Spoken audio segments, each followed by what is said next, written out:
Okay, I believe.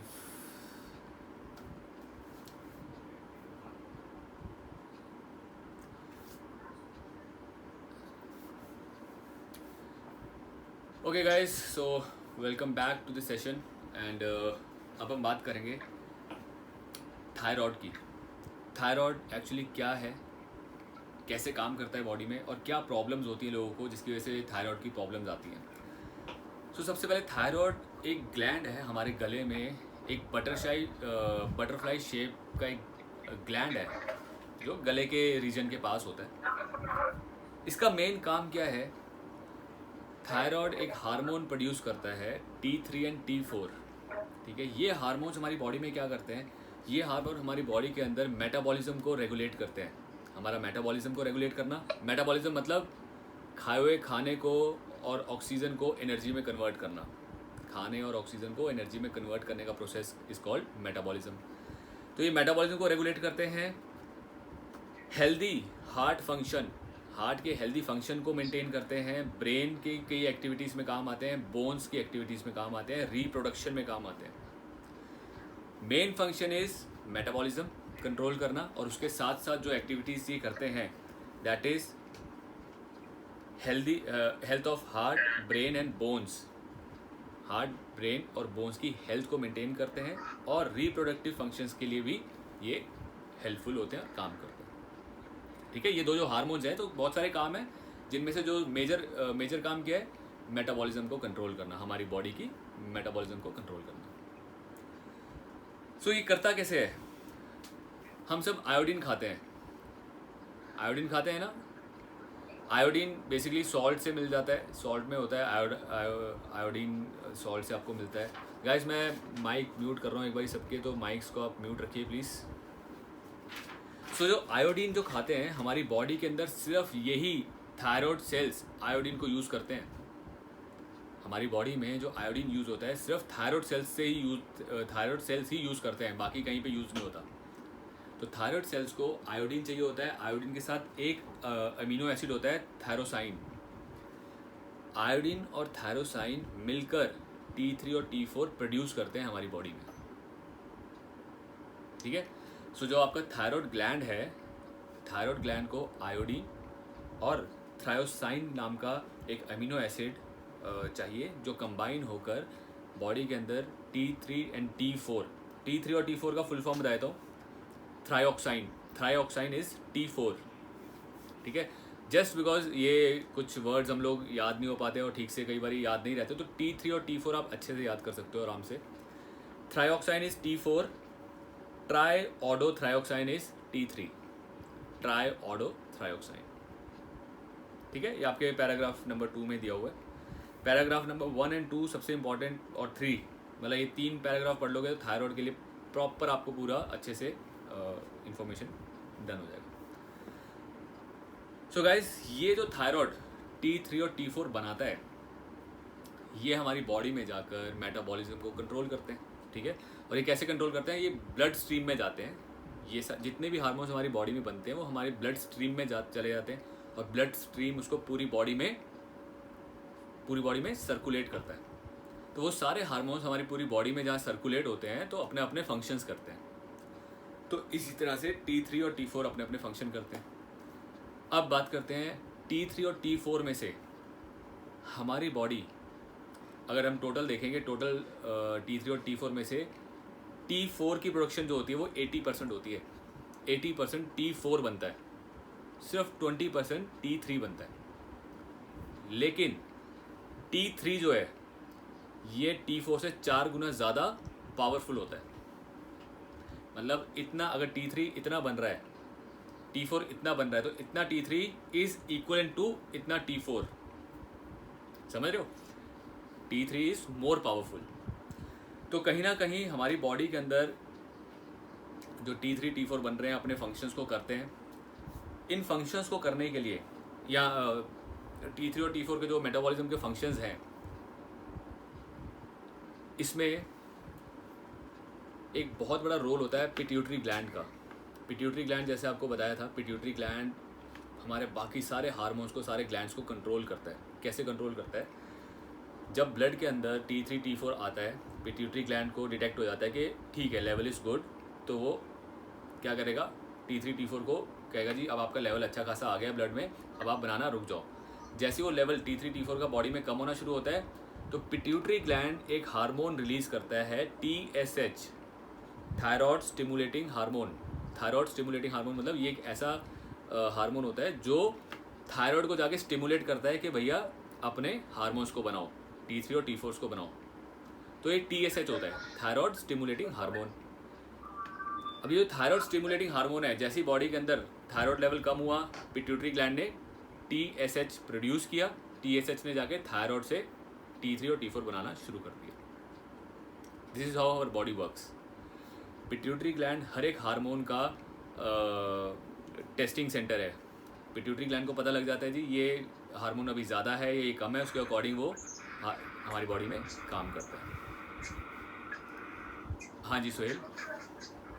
Sir pituitary gland मतलब करता है क्या काम है इसका, मेन वर्क क्या है, और मतलब बॉडी का पूरा फंक्शन वर्क करवाता है या क्या करता है? पिट्यूटरी ग्लैंड एक ग्लैंड है जो बेसिकली हमारे ब्रेन में होता है, just size of a peanut होता है ना, पीनट के साइज़ का एक ग्लैंड होता है छोटा सा, और इस सारे हार्मोन्स को कंट्रोल करता है। जितने भी ग्लैंड्स जो हार्मोन्स बनाते हैं उनको कंट्रोल करता है। ब्लड के अंदर जितने भी हार्मोन्स आते हैं वो डिटेक्ट कर लेता है कौन सा हार्मोन ज़्यादा है कौन सा कम है। जो हार्मोन कम है उसको प्रोड्यूस करने के लिए मैसेज भेजता है कि भैया ये हार्मोन कम है तो इसको प्रोड्यूस किया जाए। जो हार्मोन ज़्यादा हैं उनको मैसेज भेजता है कि आप हार्मोन बनाना रुक जाओ, बंद कर दो, ताकि ये जो लेवल ज़्यादा है वो नॉर्मल पे आ सके। तो पिट्यूटरी ग्लैंड सारे हार्मोन्स को कंट्रोल करता है। यस सुरजीत। तो ये तो वर्किंग हो गया, बट सॉरी सुरजीत आपका माइक म्यूट हो गया मेरे से। हाँ जी बताइए, एक बार अनम्यूट कर लो माइक को। ये तो वर्किंग हो गई, बट कभी कभी हमने देखा है कि बहुत से क्लाइंट में वेट इंक्रीज हो जाता है और उसका वेट कैसे करना है, या फिर किसी किसी का बहुत हाँ अभी आगे इसी पे आ रहे हैं कि ड्यू टू थायराइड ज़्यादा या कम होने की वजह से क्या क्या प्रॉब्लम्स होती हैं बॉडी में, क्या क्या दिक्कतें आती हैं, उसी पे हम नेक्स्ट आ रहे हैं। तो अभी तक हम फंक्शनिंग देख रहे थे कि बॉडी के अंदर थायराइड ग्लैंड कैसे थायराइड प्रोड्यूस करता है, कैसे इसकी फंक्शनिंग होती है, ठीक है। Now let us talk about कि जब आपको ये पता लग गया कि ये थायराइड ग्लैंड जो हमारी बॉडी में है, इसका काम है मेटाबॉलिज्म को कंट्रोल करना, ठीक है ना, खाए हुए खाने को एनर्जी में कन्वर्ट करना। तो अगर आपका मेटाबॉलिज्म अच्छा है, मीन्स अगर T3 T4 के लेवल्स बॉडी में अच्छे हैं, तो आप जो भी खाना खाओगे वो एनर्जी में कन्वर्ट होगा, उसमें से एनर्जी बनेगी, और एनर्जी बनेगी तो इंसान एनर्जेटिक रहता है ना, एनर्जेटिक रहता है, मूव चलता फिरता रहेगा, एक्सरसाइज करेगा, ज़्यादा एक्टिव होता है। तो एक्टिव इंसान मोटे नहीं होते, वैसे ही हेल्दी रहते हैं मोस्टली, अगर उनकी डाइट वगैरह सब कुछ ठीक है। और जस्ट इन केस अगर मेटाबॉलिज्म स्लो हो जाए, अगर T3 और T4 बॉडी में कम बन रहा है तो मेटाबॉलिज्म स्लो हो जाएगा, तो क्या होगा, जो हमने खाना खाया है वो खाना एनर्जी में कन्वर्ट नहीं हो पा रहा, that food is not converted into energy, जिसकी वजह से जब ये एनर्जी में कन्वर्ट नहीं होगा, सेल्स उसको एनर्जी नहीं बना रहे, खा नहीं रहे, तो ये खाना तो आपके सेल्स के आसपास पहले जमा हो जाएगा, फिर करते करते बॉडी में जमा होना शुरू हो जाएगा, ग्लाइकोजन के स्टोर बनेंगे। जब ग्लाइकोजन का स्टोर बनता रहेगा बॉडी के अंदर तो वो फैट का स्टोर बनाएगा, तो कहीं ना कहीं फैट बनना शुरू होता है, वेट गेन होना शुरू होता है। और ड्यू टू जो प्रॉब्लम थायराइड की वजह से आती है, जो थायराइड की वजह से जो मोटापा आता है ना, ये थोड़ा सा डिफरेंट पता लग जाता है, सूजन वाला होता है, इसमें सूजन ज़्यादा होती है फेस पे, गले पे, है ना, क्योंकि ये क्यों है, थायराइड एक हार्मोन है जो नहीं बन पा रहा। एक मोटापा होता है जो हम ज़्यादा ओवर ईटिंग से कर आ रहा है, ठीक है, ज़्यादा खा रहे हैं, सेल्स को जितना खाना चाहिए उससे ज़्यादा हम खा रहे हैं। जैसे हमने लास्ट टाइम डिस्कस किया था कि सेल्स के पास टेस्ट के लिए ज़ुबान नहीं होती, वो टेस्ट के लिए नहीं खाते, वो किस लिए खाते हैं, सेल्स को जितनी ज़रूरत है वो उतनी एनर्जी के लिए खाएंगे, वो उतनी एनर्जी खाएंगे। हमारे पास तो ज़ुबान है, टेस्ट के लिए खाते हैं हम, कि हमारे को पता है यार हमारा सफिशिएंट खा चुके हैं, लेकिन टेस्ट के लिए और खाते रहते हैं, तो क्या होता है, हमारी बॉडी के अंदर वो स्टोर बनना शुरू होता है फैट का। तो फैट का स्टोर सेल्स में नहीं बनेगा, सेल्स अपने आप को उतना ही खाएंगे जितनी उसकी ज़रूरत है, और वो जो मोटापा आता है वो अलग से दिखता है, वो बल्कीनेस अलग से मोटापा दिखता है। बट जो थायराइड की वजह से है, क्योंकि थायराइड के जो हार्मोन्स हैं उनके और भी बहुत सारे फंक्शंस है, हेल्थ, आपका हार्ट, ब्रेन, बोन्स की हेल्थ को मेंटेन करना, रिप्रोडक्टिव सिस्टम को और मेटाबॉलिज्म को। तो जब ये मेटाबॉलिज्म T3 T4 की वजह से स्लो है, तब ये मोटापा भी आएगा, वेट गेन होगा और वो सूजन सी बॉडी में रहती है। ठीक है, ये प्रॉब्लम आती है। सुहेल, यस। सर मेरे को ये पूछना है, जैसे कि कोई बंदा अपने मसल को लीन गेन कर रहा है, मगर एक वक्त के बाद वो प्रोटीन की क्वांटिटी को हाई रखता है, मगर उसके बाद क्या होता है कि उसकी मसल अडॉप्ट कर लेती है, ना गेन होती है ना लूज होती है, बिल्कुल यूज हो जाती है उस चीज की। जिसके बाद वो लीन गेन करने के लिए उसे क्या करना चाहिए?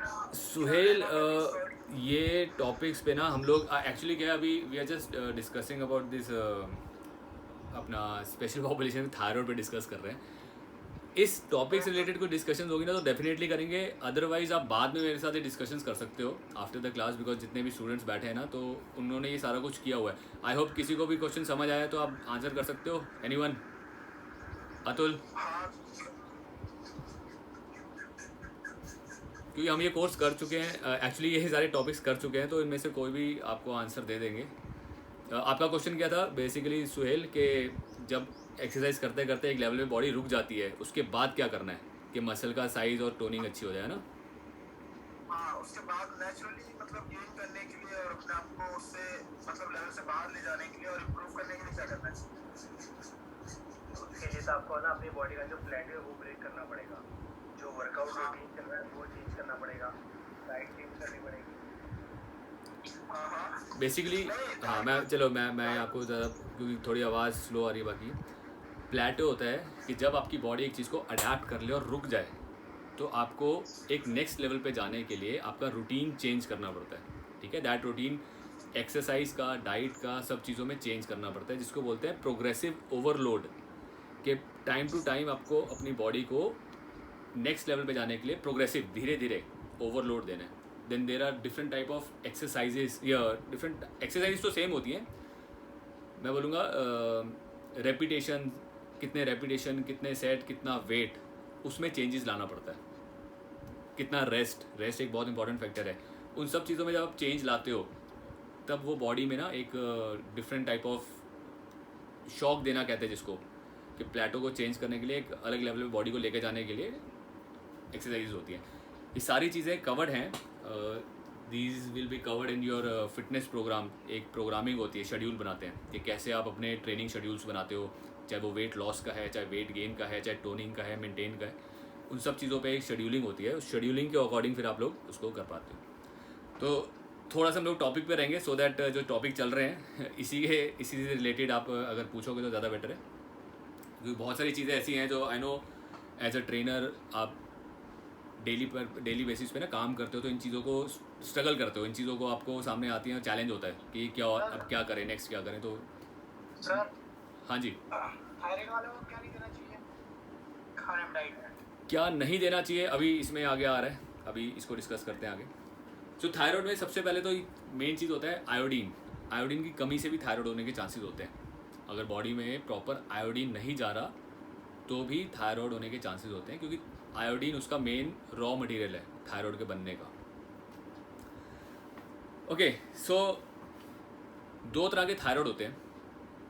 वन इज़ जहाँ पे T3 T4 कम बन रहा है, अनदर वन इज़ जहाँ T3 T4 ज़्यादा बन रहा है। तो हाइपर थायरॉयडिज्म, हाइपर मीन्स ज़्यादा बन रहा है। जब T3 T4 ज़्यादा बनेगा तो क्या होगा, ज़्यादा बनना भी ठीक नहीं होता। ठीक है, that is also not good कि ज़्यादा बन रहा है तो अच्छा नहीं, वो ठीक नहीं है। जब T3 T4 ज़्यादा बने उसको हाइपर थायरॉयडिज्म बोलते हैं। इसका मतलब क्या होता है जी, कि थायराइड जो भी खाना खा रहे हो एनर्जी बन रही है, मेटाबॉलिज्म फास्ट हो गया, तो वेट लॉस होता है इस केस में। In this case weight loss होना शुरू होगा, वो इंसान लीन रहेगा, जितना मर्जी खा ले, लीन लीन लीन, वेट लॉस। फिर नर्वसनेस, एजिटेशन, एंजाइटी, ये सब, tiredness, physical weakness, rapid pulse, heart rate तेज़ रहना, shaking of hands, sweating, sensitivity, diarrhoea. तो ज़्यादा होना भी इज़ नॉट गुड। ठीक है, वो एक लेवल है, उसी लेवल पे मेंटेन रहना ही ठीक है। ठीक है, वो लेवल मेंटेन रहना चाहिए। तो ज़्यादा होने से हाइपरथायरॉयडिज्म होता है। Again it is a condition, एक प्रॉब्लम है, मेडिकल कंडीशन। और हाइपो मीन्स ज़्यादातर कंडीशन आपको हाइपो वाले मिलते हैं। ज़्यादातर जो लोग आपको मिलते हैं दे आर हाइपो, मतलब T3 T4 कम बन रहा है। जब कम बनेगा तो मेटाबॉलिज्म स्लो हो गया, स्लो हो गया तो क्या हो गया, लेथार्जी, एनर्जी नहीं है ना बॉडी में, एनर्जी बन नहीं रही तो लेथार्जी, टायर्डनेस, कोल्ड फीलिंग, ठीक है, difficulty concentration, unusual weight gain. आप डाइट नहीं भी ठीक से, मतलब डाइट कम खा रहे हो तब भी वेट गेन हो रहा है। अगर कोई इंसान उस टाइम पे डाइट कम भी खा रहा है तब भी वेट गेन हो रहा है। Depression, puffiness of face, puffiness वही सूजन, फेस के ऊपर एक सूजन सी आ जाती है, hair loss, dry skin, constipation, ये सारे उनकी दिक्कतें हैं जो आपको हाइपो में आती है। और हाइपो के अंदर ज़्यादातर लोग आपके पास आते हैं।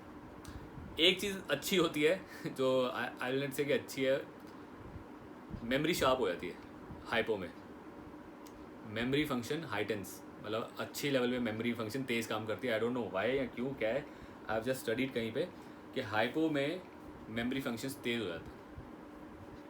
तो मैंने ऐसे लोग देखे हैं जो थायराइड से प्रॉब्लम से गुजर रहे हैं और उनकी memory functions I have seen, मतलब पुरानी से पुरानी बातें भी याद रहती हैं उनको छोटी से छोटी बात। ओके सो गाइज, थायराइड में ये 3 तरह की डिजीज़ होती है। एक गॉइटर होता है, गॉइटर ना पहले होता था, आज की डेट में आपने बहुत कम देखा। गॉइटर होता है वो गला सूज जाता है, बहुत बड़ा सा हो जाता है गला, गले के अंदर होती है प्रॉब्लम, गला बहुत बड़ा सा हो जाता था, पहले होता था। बट आज की डेट में क्या है कि छोटे बच्चों को ना कुछ वैक्सीनेशन लगती है जिसकी वजह से ये प्रॉब्लम नहीं होती, ये प्रॉब्लम सारी गायब हो चुकी है।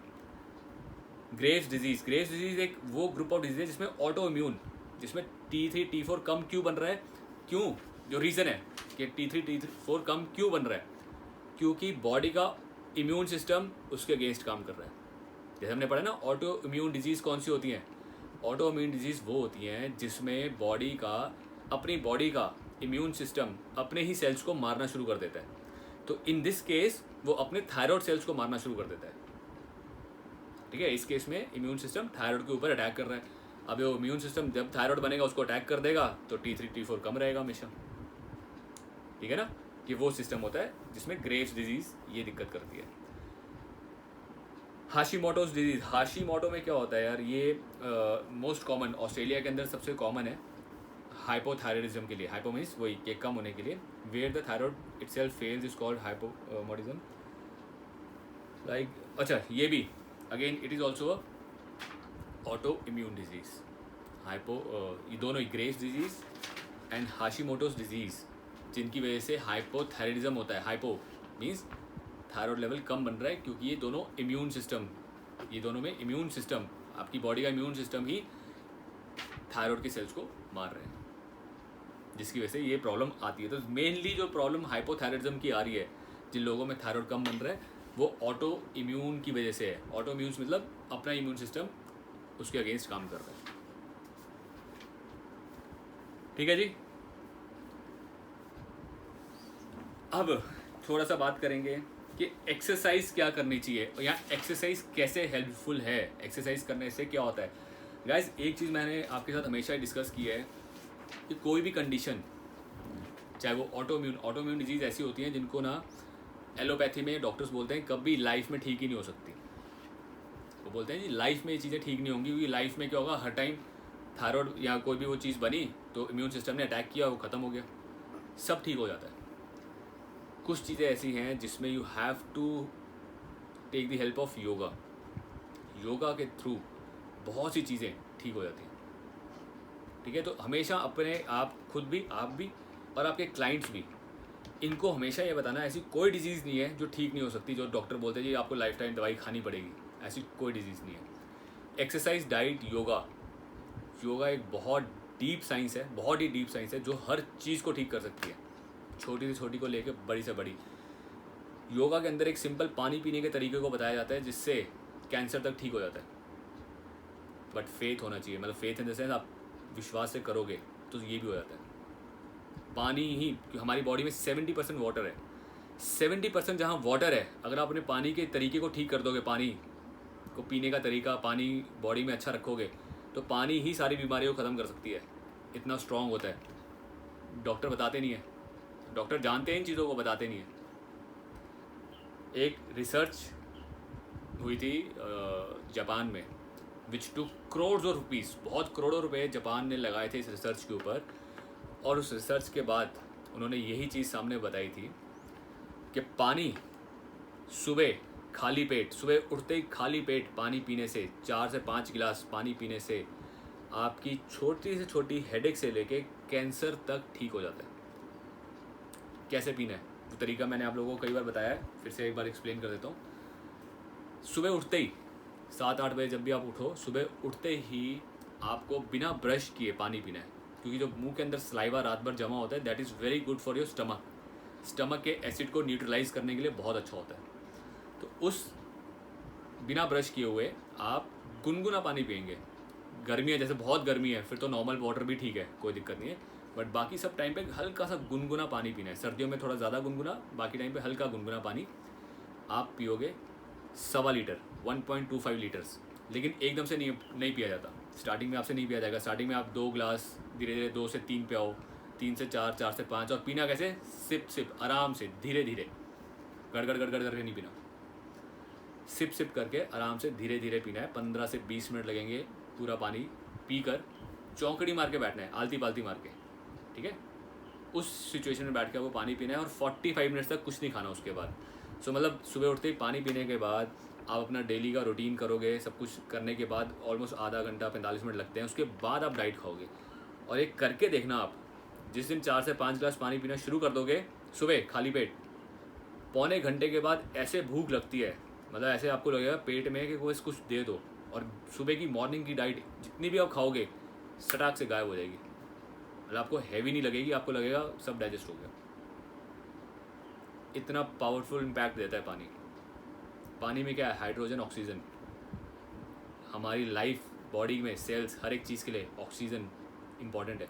पानी बड़ा इंपॉर्टेंट है हमारी बॉडी के लिए। तो सुबह उठते ही जब आप अपने सारे सेल्स को, जब 4 से 5 गिलास पानी पीते हो तो बॉडी के अंदर पूरा अच्छे से पानी सर्कुलेट होता है, तो हर एक सेल के अंदर एक एनर्जी आ जाती है। मतलब कहते हैं ना, एक मुर्जा, बहुत ही प्यासे इंसान को पानी दे दो एकदम खड़ा हो जाता है, वही सीन हमारे सेल्स के साथ है, एकदम खड़े होते हैं fit.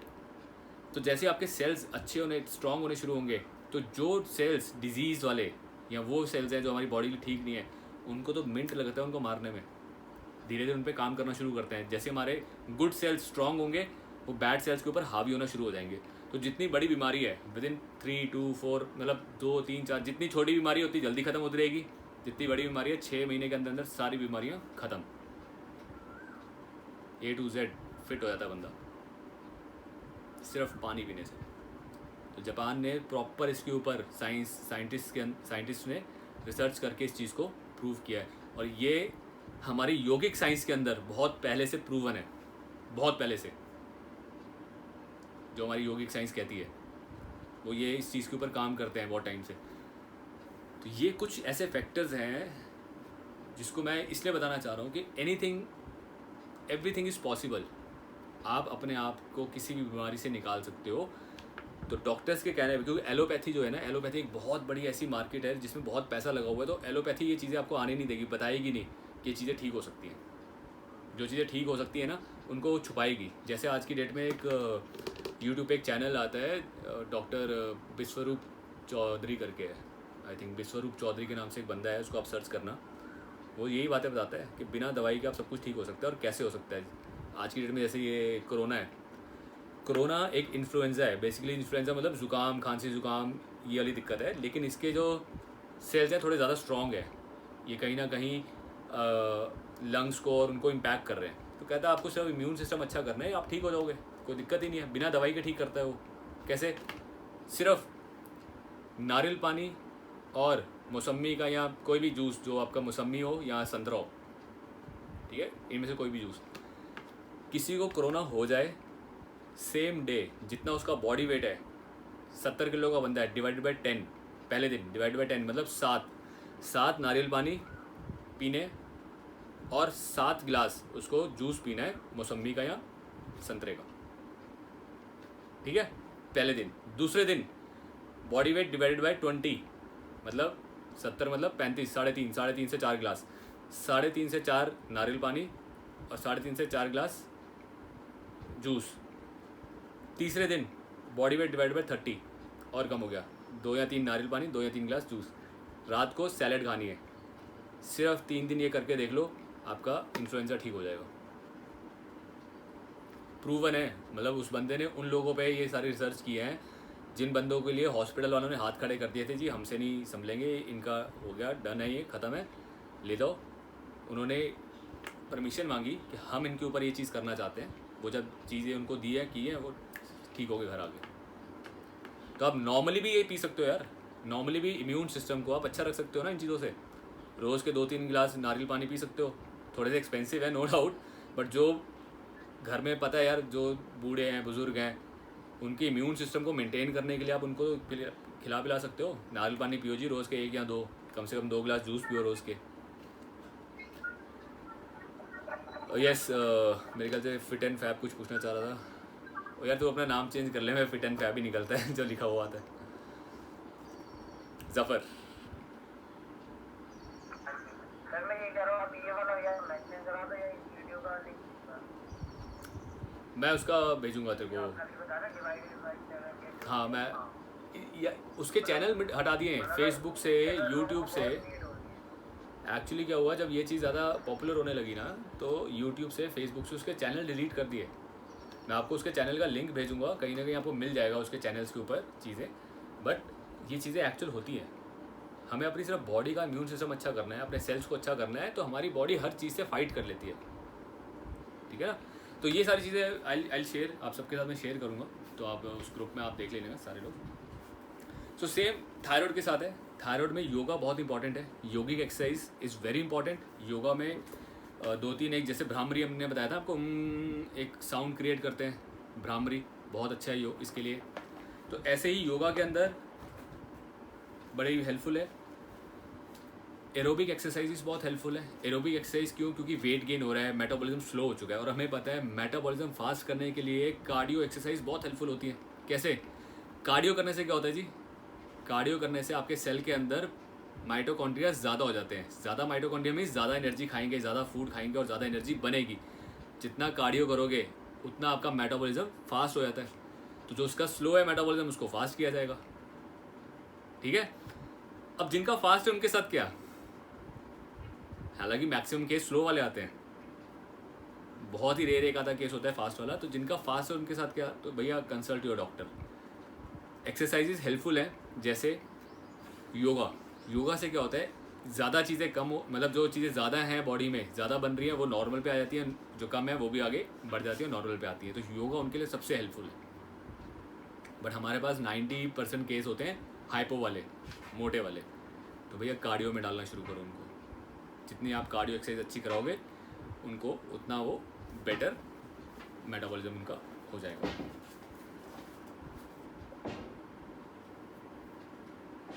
So let us say exercise can help prevent thyroid.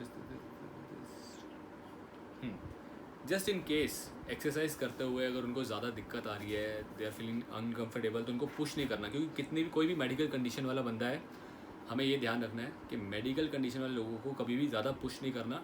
जो वो कंफर्टेबली नॉर्मली कर सके उतना करवाना है। न्यूट्रिशन में टिप्स फॉर न्यूट्रिशन, क्या चीज़ें सबसे ज़्यादा अच्छी हैं उनके लिए? आयोडीन, सिलेनियम, सिलेनियम भी एक तरह का सप्लीमेंट होता है, एक मिनरल है वो, और जिंक। ये तीनों चीज़ें बहुत अच्छी होती हैं बॉडी के अंदर normal level of T3 T4 produce करने के लिए। सॉरी। सो मेरे से इसने प्रिंस ने पूछा था कि क्या नहीं खाना चाहिए। सो प्रिंस, इसमें आई हैव नॉट स्टडीड अभी कुछ भी कि क्या नहीं खाना चाहिए। आई एम नॉट श्योर कि नहीं में क्या होता है कि किन चीज़ों को अवॉइड करना है। तो उसके रिगार्डिंग इधर मैं एक बारी कंसल्ट करके कुछ पढ़ के फिर आपको बताऊंगा, ठीक है। क्या खाना चाहिए? आयोडीन, सिलेनियम, जिंक, ये तो डाइट में जितना अच्छा रखेंगे उतना बढ़िया हो जाएगा। हाँ जी जफ़र। सर इनके साथ वर्कआउट में प्रॉब्लम क्या आ सकती है? यार लेथार्जी, एनर्जी कम है बॉडी में। जब लो एनर्जी है और किसी को आप वर्कआउट कराओगे तो क्या होगा? वो चाहे करना चाह रहा है, he is motivational, he is confident, मैं करता हूँ, वो करेगा, एनर्जी ऑलरेडी लो है तो एनर्जी लेवल गिर जाते हैं। तो डिजीनेस, वो बेहोशी कहते हैं ना, इस तरह की दिक्कतें आ सकती हैं कि चक्कर आके गिर गया, डिजीनेस हो रही है, लो एनर्जी फील हो रही है, तो घबराहट होती है, घबराहट वगैरह, ये सब चीज़ें हो सकती हैं। लो एनर्जी फील करता है बंदा बहुत ज़्यादा, तो एनर्जी लेवल गिरने से दिक्कत आती है। ये सारी लो ब्लड प्रेशर हो सकता है, लो हार्ट रेट जा सकता है। तो कोई भी दिक्कत आए किसी भी मेडिकल कंडीशन के साथ या किसी भी नॉर्मल के साथ, तो आपको उसी टाइम भैया रेस्ट कर, बैठ, हवा पानी दो, कंडीशन पूछो, दिक्कत लग रही है डॉक्टर के पास लेके जाओ, नॉर्मल ठीक हो रहा है घर जाओ रेस्ट करो, ठीक है। आई होप ये दोनों चीज़ें क्लियर हैं, थायराइड और प्रेगनेंसी। सो थायराइड आपके पास आज कोई भी इंसान आ जाए ना, आप 2 मिनट लगेंगे आपको, जी कौन सा है, हाइपो है, हाइपो का मतलब T3 T4 कम बन रहा है बॉडी में, T3 T4 कम बन रहा है मतलब मेटाबॉलिज्म स्लो है। मेटाबॉलिज्म फास्ट करने के लिए कार्डियो कराएंगे जी आपको, कार्डियो करने से आपके सेल्स में माइटोकॉन्ड्रिया बढ़ेंगे, मेटाबॉलिज्म अच्छा होगा, फास्ट होगा। डाइट में जिंक, सेलेनियम, आयोडीन ठीक ठाक खाना है आपको, है ना। तो कुछ नॉर्मल कंडीशंस आप फटाफट से पकड़ लोगे जब आपको प्रॉब्लम्स का पता है। जैसे आपको आर्थराइटिस पता है जी, कौन सा आर्थराइटिस है, रिमोटॉइड है, ऑस्टियो है, ऑस्टियो मीन्स के घिस गया है, रिमोटॉइड मीन्स ऑटो इम्यून है, ठीक है। एक तरह का एक थर्ड था हमारा क्रिस्टल, जिसमें क्रिस्टल्स जम जाते हैं। तो जैसे आप इन चीज़ों को रिवाइज, जितना अच्छा रिवाइज करोगे पढ़ोगे, उतना 1 मिनट लगेगा आपको कॉमन चीज़ों को पकड़ने में। जी ये दिक्कत में ये होता है, ये होता है, ये होता है। अब सामने लगा हाँ जी भैया इसको पता है सब कुछ, ये इज़ अ ट्रेनर जो मेरे को ठीक कर सकता है, क्योंकि उसको पता है कि इस कंडीशन में होता क्या है। तो ये सारी कॉमन डिजीज़, आपका एस्थमा, आपका diabetes, arthritis, osteoporosis, obesity, thyroid, कितनी सारी ऐसी डिजीज़ है जो नॉर्मली लोग आते हैं जिम के अंदर। जब आप इन डिजीज़ के साथ अच्छे से, आपको पता है क्या करना है, क्या वर्कआउट करना है, तो आप उनके हेल्थ को बेटर कर सकते हैं। ओके फ्रेंड्स, आज का हमारे टॉपिक स्पेशल पॉपुलेशन यहाँ पे ख़त्म होता है। एक टॉपिक रह गया सर, एक टॉपिक जो कल आपने कहा था बताऊंगा, पीसीओडी वाला, और एक पीसीओडी, हाँ सॉरी यार, पीसीओडी पे अभी मैंने कुछ कर नहीं पाया, मैं देख नहीं पाया, बट पीसीओडी को कवर करेंगे जितना भी हो सकता होगा। मैं देखता हूँ एक आध दिन में इसका कंप्लीट स्टडी मटेरियल लेके फिर मैं आपके साथ इसको डिस्कस करूँगा। सुरजीत, हाँ जी कुछ कहना चाह रहे हैं? सर वो एक होता है ना कि खाने के बाद जो लोग थायराइड के बेसिकली ज़्यादातर पेशेंट्स होते हैं, उन्हें क्या होता है, वैसे भी थायराइड के बाद, थायराइड वाले भी नॉर्मली भी जैसे कि वर्कआउट से पहले लोग ज़्यादा खा लेते हैं। कहते हैं ना कई लोग के वर्कआउट से पहले खा के फिर वर्कआउट करना चाहिए, ज़्यादा खा लेते हैं तो उससे एक्स्ट्रा एनर्जी बनती है, जिसके कारण से भी कुछ लिक्विड्स बॉडी में हो जाते हैं, जिससे कि जनरेट होने के कारण वो एक सुस्ती सी आने लगती है, उससे नहीं होता वर्कआउट, तो उसके लिए क्या करना है? ओके, मैं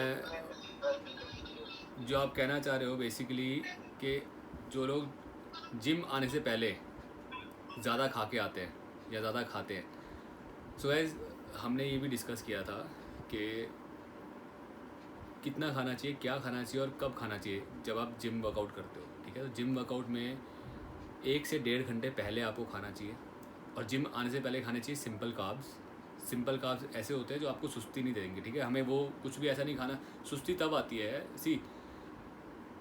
जब ओवर ईटिंग होती है, ठीक है ना, एक लेवल से ज़्यादा खाया जाता है, ओवर ईटिंग में सुस्ती आती है। हमने कितना खाना है, ये जब न्यूट्रिशन चार्ट बनाया था हमने, तो हमें पता है यार लंच में इतना खाना है, जिम आने से पहले ये खाना है, जिम आने से पहले मुझे कार्ब्स खाने हैं, प्रोटीन खाना है। आप अगर बहुत ज़्यादा एक लेवल से ज़्यादा खाते हो तो सुस्ती क्यों आती है? क्योंकि आपकी बॉडी की सारी एनर्जीज़ उसको डाइजेस्ट करने में लग जाती है। तो बॉडी की जब सारी एनर्जी डाइजेस्ट करने में लगेगी तो बॉडी ना अपने आप को सुस्त कर देगी कि भैया तू सो जा, मेरे को अभी डाइजेशन का काम करना है, क्योंकि डाइजेशन के लिए बहुत सारी चीज़ें मेरे पास। जब डाइजेशन में आपने थोड़ा लिमिटेड खाया है तो बॉडी की थोड़ी लिमिटेड एनर्जी लग रही है इसको डाइजेस्ट करने में, बाकी एनर्जी तो आपको एक्टिव रखने में लग रही है, समझ रहे हो? इस वजह से सुस्ती आती है। तो ये काम सबसे पहले वही है कि ओवर ईटिंग नहीं करनी, एक नॉर्मल लेवल पे आपको खाना है जितनी आपकी डाइट प्लान है, और जिम आने से पहले आपको सिंपल कार्ब्स खाने चाहिए। सिंपल कार्ब्स ईजिली डाइजेस्ट होते हैं जो, क्योंकि वो एकदम से एनर्जी लेवल हाई कर देते हैं। जस्ट इन केस कभी लेथार्जी होती है जस्ट जब आप थके होते हो, पिछले दिन की रेस्ट पूरी नहीं हो पा रही, आपने लास्ट सेशन बड़ा अच्छा किया था कल का और आज आप बिल्कुल फिट नहीं लग रहे, take a coffee, black coffee का 1 पाउच पी लो। क्यों? उस टाइम पे एनर्जी तो आपकी बॉडी में है, आपने कार्ब्स खा रखे हैं, बट तब भी आप लो फील कर रहे हो, तो आपके मेंटल लेवल को थोड़ा सा एलिवेट करना है, तो उस टाइम पे सिंपल कॉफ़ी पी लो, दूध वाली ना पी के ब्लैक कॉफ़ी पी लो। 1 रुपये का पाउच आता है, बस 1 रुपये का पाउच को आप डाल के आप कॉफ़ी पी सकते हो। तो ये छोटी छोटी चीज़ें हैं। आई डोंट नो, आपने अभी शायद वो कोर्स नहीं किया ना सप्लीमेंटेशन वाला, जतिन? हाँ, वो आएगा अभी, आगे आएगा तो उसमें ये सारी चीज़ें डिस्कस होंगी। ये सारी A to Z जो आप पूछ रहे हो चीज़ें सब डिस्कस हैं उसमें। चीज़ें हैं कि क्या करना है जब आपको एलर्जी लो। अब ज़्यादा लोग ना प्री वर्कआउट्स लेते हैं। प्री वर्कआउट्स बिल्कुल नहीं लेने चाहिए। आपको बताया था मैंने, बिल्कुल बंद कर दो प्री वर्कआउट्स को, ना करके सिर्फ कॉफ़ी पाउचेस को लो अगर ज़रूरत है तो, जब ज़रूरत है तब। सारे कॉन्सेप्ट आपके क्लियर होंगे। ये नेक्स्ट टॉपिक जब आएंगे ना न्यूट्रिशन वाले, तब उसको हम करेंगे। तो सिंपली आप ये ध्यान रखो, पहली चीज़ 1.5 घंटा पहले खाओ सिंपल कार्ब्स और प्रोटीन।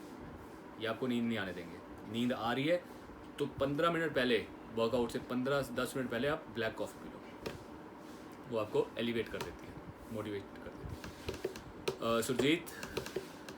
हाँ सर, मैं ना थायराइड के ऊपर ही पूछना चाहता था। हाँ। मैंने अपनी जिम में कई बार ट्रेनर्स को देखा है कि जो भी हाइपरथायराइड होता है तो बंदे उन्हें ना हाइड्रोक्सीकट या फिर आइसोलेट प्रोटीन प्रोवाइड करा देते हैं और कंज्यूम करवाना स्टार्ट करा देते हैं। तो इट्स ऑलराइट या फिर नहीं होना चाहिए? प्रोटीन में कोई ऐसी दिक्कत नहीं है। प्रोटीन तो बॉडी को रिपेयर करता है, बॉडी के बहुत से हार्मोन्स को बनाने में। मेन अबाउट है हाइड्रोक्सीकट, फैट बर्नर्स, ये रिक्वायरमेंट है सर? सी फैट बर्नर्स अगेन ये ऐसी चीज़ें हैं जो बॉडी को ख़राब करती है, ठीक है। वो वेट लॉस, हमें यही समझना है कि ये फैट बर्नर्स, एक वेट गेन हो रहा है ज़्यादा खाना खाने की वजह से, एक वेट गेन हो रहा है कम थायराइड बनने की वजह से। तो जो कम थायराइड बनने की वजह से वेट गेन हो रहा है उसमें तो फैट बर्नर्स बिल्कुल नहीं देने चाहिए। थायराइड प्रॉब्लम के बंदों को आपको फैट बर्नर नहीं देने। उनका फैट खाना खाने की वजह से नहीं बढ़ रहा, उनकी बॉडी में सूजन जो आ रही है वो T3 T4 कम है इसलिए आ रही है। तो हमारा कॉन्सेंट्रेशन होना चाहिए कि T3 T4 की तरफ। तो उसको जिंक देना है, सेलेनियम देना है, आयोडीन देना है, उसको कार्डियो करानी है, ठीक है। सिंपल कार्ब्स देने हैं ताकि जब वो वर्कआउट करे उस टाइम पे उसका एनर्जी लेवल हाई रहे। उसको कॉफ़ी देनी है, प्री वर्कआउट देना, कॉफ़ी देनी है। कॉफ़ी के टाइम मतलब उसका एलिवेट हो जाए और वो अच्छे से अपना वर्कआउट कर सके। तो ये कुछ चीज़ें हैं, हमें ये ध्यान देना है कि प्रॉब्लम किस लिए है, मोटापा है किस लिए। जब आप सप्लीमेंटेशन का कोर्स करोगे उसमें ये पढ़ाया जाता है कि फैक्टर क्या है मोटापे का, उस चीज़ को ख़त्म करें। जिसका फैक्टर ही है कि उसने बहुत ज़्यादा डाइट खा रखी है, बहुत ज़्यादा खाना खाने की वजह से वेट गेन हो रखा है, वहाँ पे फिर भी काम कर जाएगा ठीक ठाक। लेकिन किसी मेडिकल कंडीशन वाले को फैट बर्नर दोगे तो उसको नुकसान करेगा, डेफिनेटली नुकसान करेगा। तो उनको हम फैट बर्नर्स वैसे भी नहीं देते। वी डोंट, हम लोग बिल्कुल सजेस्ट नहीं करते फैट बर्नर्स हो गए या आपका प्री वर्कआउट्स हो गए, बिल्कुल सजेस्ट नहीं करते, क्योंकि यही काम हम तरीके से डाइट के साथ और एक्सरसाइज के साथ कर सकते हैं। अमित? हेलो सर, मैं ये पूछना चाह रहा था कि प्री वर्कआउट हमें क्यों नहीं लेना चाहिए अगर मैं जैसे 3 से 4 साल हो गए मुझे वर्कआउट करते हुए। प्री वर्कआउट क्या करता है? प्री वर्कआउट प्री वर्कआउट का इतना हाई लेवल कैफीन होता है, वो करंट आता है ना, चूंटियाँ काट रही हैं बॉडी में, स्किन पे आके लगता है ना चूंटियाँ काट रही हैं। एक्चुअली क्या होता है, जब बहुत high level of caffeine body में जाता है तब बॉडी के अंदर जो करंट है बेसिकली वो एनर्जी नहीं देता, वो हमारी बॉडी में एनर्जी नहीं बूस्ट करता। प्री वर्कआउट क्या करता है, हमारे ब्रेन के अंदर करंट के लेवल को बढ़ाता है। वो करंट फ्लो करता है थ्रू नर्वस सिस्टम। जितना करंट नर्वस सिस्टम से फ्लो करेगा, अब मैं एग्जांपल सिंपल ये देते हैं, आपने देखा है बिजली घर से करंट आ रहा होता है, फिर एक छोटे छोटे ट्रांसफार्मर्स होते हैं, वहाँ से घरों में डिस्ट्रीब्यूट होता है। तो अगर आपका ब्रेन है बिजली घर, वहाँ से बहुत ज़्यादा करंट, मतलब इसकी कैपेसिटी है 440 वाट, पीछे से 800 वाट का करंट आ रहा है, तो भैया ट्रांसफार्मर फूकने के चांसेस होते हैं। वही ट्रांसफार्मर आगे करंट भेज रहा होता है, तो आपके स्किन पे वो इचिंग जो होती है ना, वो चूंटियाँ नहीं काट रही, वो करंट का फ्लो आगे दग बज रहा है, वो करंट आता है।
बार सब ज्वाइन कर लें फिर स्टार्ट करते हैं।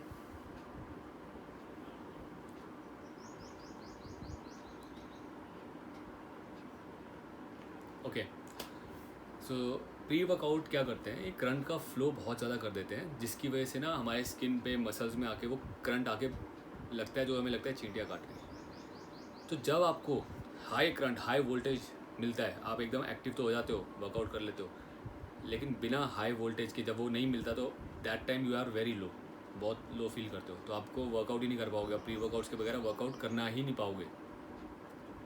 प्री वर्कआउट के ऊपर डिपेंडेंट होना सबसे बेकार काम है, वो नहीं करना हमें क्या करना है, हमारी सेल्फ मोटिवेशन।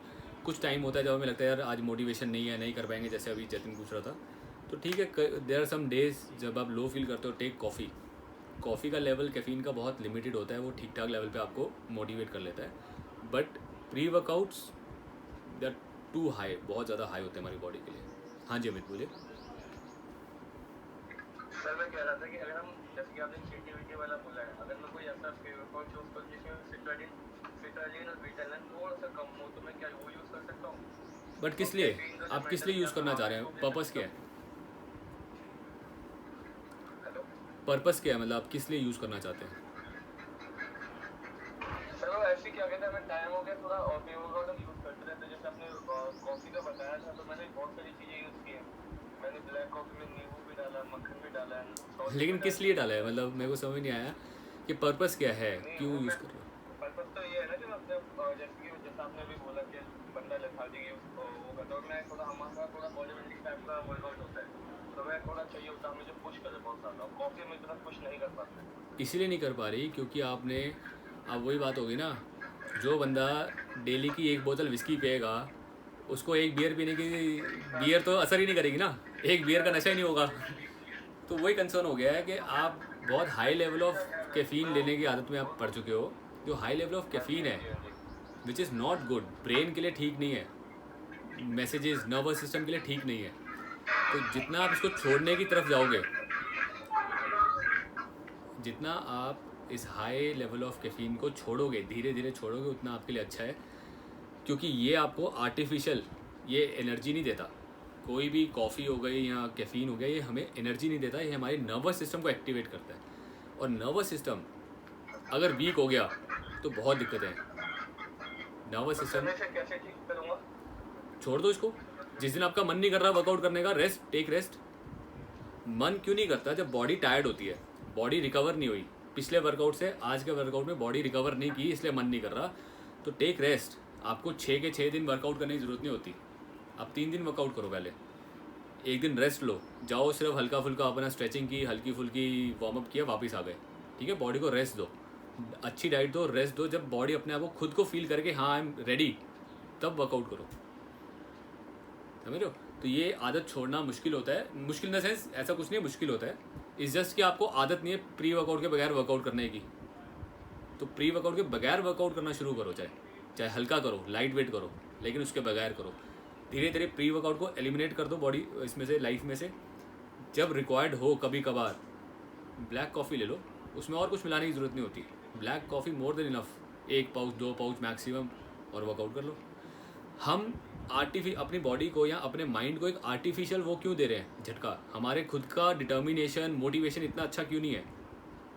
अगर मोटिवेशन नहीं है तो मत करो ना वर्कआउट। आज मन नहीं है, टेक रेस्ट, कोई दिक्कत नहीं है। जब बॉडी रेडी है तब वर्कआउट करो। ऐसा कुछ नहीं है कि 2-4 दिन आप वर्कआउट नहीं करोगे तो बॉडी डाउन हो जाएगी, कुछ डाउन नहीं होती। अगर आपने नेचुरल बॉडी बनाई है, 1 साल तक वर्कआउट नहीं करोगे, बॉडी डाउन नहीं होती। ठीक है, स्टेमिना स्ट्रेंथ थोड़ा बहुत डाउन जाएगा, लेकिन बहुत ज़्यादा डाउन नहीं जाएगा, वो मेंटेन करता है अपने आप को। हाँ जी, एनीवन?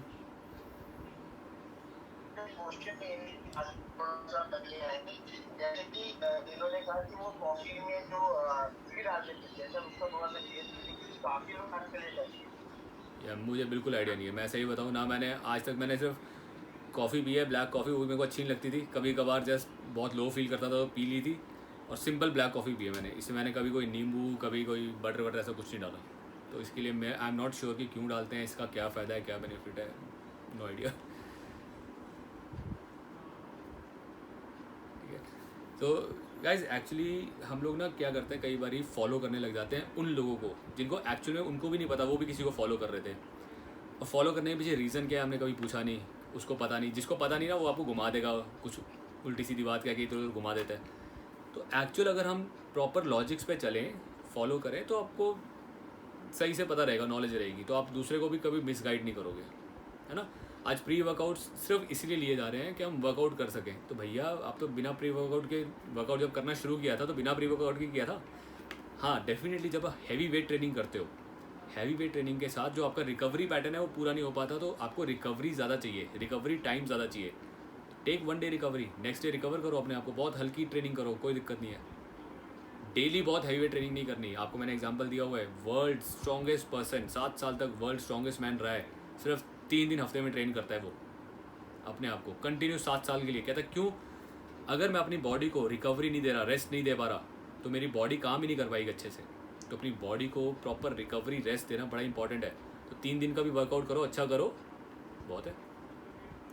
हाँ जी अमित। सर फिर हम बीसीडब्ल्यू पे लेते हैं, अगर हम रिकवरी के लिए एक दिन का रेस्ट ले सकते हैं तो हमें बीसीडब्ल्यू के लिए नीचे जरूरत भी नहीं है। BCAA ले सकते हो, वो अच्छी चीज़ है। BCAA बेसिकली अमीनो एसिड है, अमीनो एसिड जो हमारी बॉडी को रिक्वायर्ड है, ठीक है, हमारे मसल्स को रिक्वायर्ड होते हैं, वो है। वो नर्वस सिस्टम पे काम नहीं करता BCAA हमारे मसल्स को एनर्जी देता है, और BCAA रिकवरी से ज़्यादा हमारी मसल्स को एनर्जी में देने में काम करता है। तो इसको प्री वर्कआउट लेना चाहिए, ड्यूरिंग भी नहीं लेना चाहिए, प्री में लेना चाहिए, ताकि आपके मसल्स में पहले ही एनर्जी का लेवल अच्छा रहे। मसल्स को काम करने के लिए BCAA ज़्यादा ज़रूरी होता है। तो जो लोग ड्यूरिंग लेते हैं ना, ड्यूरिंग में इतना काम नहीं कर पाता, क्योंकि ड्यूरिंग में हमारी एनर्जी हमारे स्टमक में नहीं होती उसको डाइजेस्ट करने के लिए, हमारी एनर्जी हमारे मसल्स में होती है। तो जो लोग ड्यूरिंग लेते हैं वो उसको कंज्यूम कर तो लेते हैं, बट इतने अच्छे से डाइजेस्ट नहीं कर पाते। तो बेस्ट टाइम है बिफोर वर्कआउट। आफ्टर वर्कआउट भी ले सकते हो, आफ्टर वर्कआउट भी मसल को वापस एनर्जी लेवल देने के लिए ले सकते हो। गाइस ये सारी चीज़ें ना, आपका जो न्यूट्रिशन एंड सप्लीमेंटेशन है उसमें सारा कुछ कवर्ड है बड़े अच्छे से। एक एक पॉइंट जो चीज़ें आप पूछ रहे हो, जो चीज़ें हम डेली बेसिस पे कई बारी अनजाने में गलत फॉलो कर रहे होते हैं, क्या कर रहे होते हैं, वो सारी चीज़ें आपकी A to Z न्यूट्रिशन में कवर्ड हैं। ये सारे आपके डाउट्स क्लियर होंगे। आई होप जो बाकी के स्टूडेंट्स हैं जिन्होंने कर रखे हैं, आप लोग अब ये सेम क्वेश्चन पूछ के एटलीस्ट कन्फ्यूज़ नहीं होते होगे, आपको पता है कि क्या करना है, ठीक है ना, आपको आंसर्स पता है कि क्या करना है, कैसे करना है। तो यही चीज़ें हैं जो क्लाइंट कंफ्यूज्ड हैं, बहुत सारे क्लाइंट्स कंफ्यूज्ड हैं, क्यों करना है, कैसे, वाई। तो अब आप उनको सही गाइड कर सकते हो, क्यों, वाई। जब आपका वाई सही होगा ना, बताओगे, सही बताओगे, लॉजिक से बताओगे, तो फॉलो करेंगे। ठीक है जी, हाँ जी। सर कई बार मन बहुत कर रहा होता है जिम करने का, मतलब दिल कर रहा है जिम करने का, बट बॉडी नहीं मान रही। वो इसीलिए हो रहा है क्योंकि बॉडी को रेस्ट नहीं मिला ना। मसल्स को अगर पूरी तरह से रिकवर नहीं हुए, रेस्ट नहीं मिला, तो मसल काम नहीं कर पाएगा। उसको रिकवरी और रेस्ट चाहिए।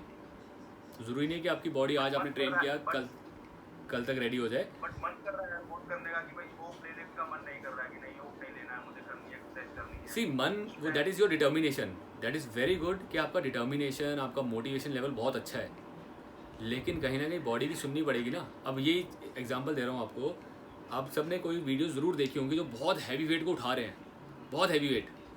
अब डिटर्मिनेशन लेवल उस इंसान का बहुत ज़्यादा है, वो कह रहा है मैं उठाऊंगा, लेकिन बॉडी साथ नहीं दे रही। बॉडी कह रही है नहीं मैं नहीं उठा सकती, क्योंकि बॉडी का सी डिटर्मिनेशन लेवल हमारे माइंड में है, लेकिन मसल्स की एक अपनी लिमिटेशन है, जॉइंट्स की लिमिटेशन है, तो उनको इंजरी हो जाती है।